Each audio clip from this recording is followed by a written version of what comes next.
1448 ரிஷிகள் 30 கோடி தேவர்கள் இதுக்காக வந்தாங்க. ஏன் இங்க ரோகத்தில் இருந்தாங்க?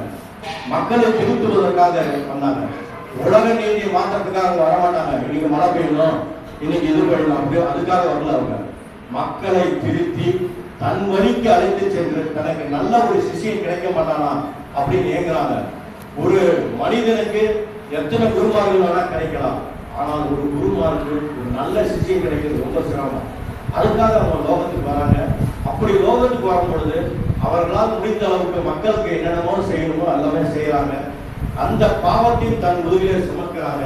அவங்க முடிஞ்சிடும். அந்த உடல் சரீரத்தை இருக்கிற வரைக்கும் தன்னால் முடிந்த அளவுக்கு இந்த லோகத்தை செஞ்சுட்டு அப்புறம் அந்த உடலை மண்ணுக்கு விட்டு விண்ணுக்கு போறாங்க.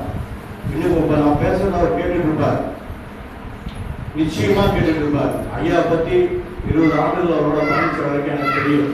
ஐயா சக்தி சாதாரண அல்ல. உலகம் அடைந்தாலும் நாங்க வாழ்வோம்டா, என் உடம்பு இது நினைச்சியாரா, இமயமலையில தங்கம் போல மின்னுறாங்க. சூரியனே இல்லைனாலும் எங்க பேட்டில வெளிச்சம் போனாரு. அப்ப என்ன அர்த்தம்? உயிர் போற சந்தர்ப்பத்திலும் ஐயாவை முழுமையா நம்புகிறவன் நிச்சயமாக உயிர் தருவான். இதுதான் உண்மை. அதனால ஐயாவை முழுமையா நம்புங்க. இந்த மாதிரி சித்தாந்த பிரசவங்கள் இனிமேல் வரப்போறதில்லை. அவர் இனிமேல் எப்போ வருவாருன்னு நமக்கு தெரியாது. இப்போ இருக்கும்போது அவரை மனசார பிடிங்க. இன்னைக்கு லட்சக்கணக்கான மக்கள் பயனடைகிறாங்க.